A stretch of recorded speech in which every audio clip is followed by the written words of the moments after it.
एक माँ के लिए सबसे खास पल होता है अपने बच्चे की धड़कन सुनना, और इस पल तक पहुँचने के लिए प्रेगनेंसी के हर महीने कुछ ज़रूरी टेस्ट और चेकअप कराना बहुत इंपॉर्टेंट होता है। तो इस वीडियो में हम देखेंगे कि प्रेगनेंसी के 1 से 9 महीने आपको कौन कौन से टेस्ट और चेकअप करवाने चाहिए जिससे माँ और बच्चा दोनों ही स्वस्थ रहें। Hello friends, I am doctor Richa और आज हम देखेंगे pregnancy month wise investigation step by step. So let's start. सबसे पहले प्रेगनेंसी को कंफर्म करने के लिए हम प्रेगनेंसी कंफर्मेशन टेस्ट करते हैं। इसके लिए यूरिन प्रेगनेंसी टेस्ट कर सकते हैं, बट ये 100% कंफर्मेटरी नहीं होता है, इसलिए 100% कंफर्म करने के लिए सीरम बीटा एचसीजी का टेस्ट करते हैं।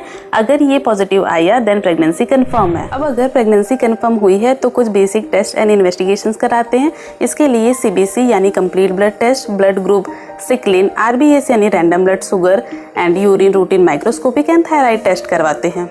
इसमें से थायराइड टेस्ट बहुत ही स्पेशल होता है, क्योंकि अगर थायराइड का लेवल बढ़ा हुआ हो तो मदर को मेडिकेशन स्टार्ट करनी होती है जिससे थायराइड का लेवल नॉर्मल रहे और बच्चे की फिजिकल एंड मेंटल ग्रोथ बनी रहे या कोई भी मेंटल या फिजिकल रिटार्डेशन ना। इसके बाद 7th वीक में हम एक सोनोग्राफी कराते हैं जिसमें ये पता चलता है कि बच्चे की धड़कन बन गई है। इसके साथ ही यह भी पता चलता है कि बच्चा सिंगल है या ट्विंस एक्सेट्रा है।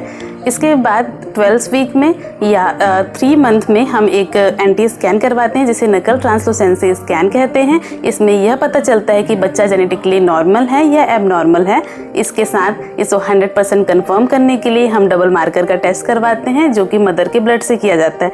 इसके साथ ही इस टाइम पे हम कुछ रूटीन ब्लड टेस्ट करवाते हैं जिसमें सीबीसी आता है। सीबीसी में हम मेनली हीमोग्लोबिन देखते हैं। इसके साथ ही थैलेसीमिया स्क्रीनिंग या एचबी इलेक्ट्रोफोरेसिस करवाया जाता है। अगर मदर थैलेसीमिया माइनर निकलती है तो इसके बाद फादर को थैलेसीमिया के लिए टेस्ट किया जाता है। अगर फादर भी थैलेसीमिया माइनर निकलता है तो इसके बाद बच्चे को थैलेसीमिया मेजर के लिए टेस्ट किया जाता है। इसके बाद 19 वीक्स पे हम लेवल 2 स्कैन या एनोमली स्कैन करवाते हैं।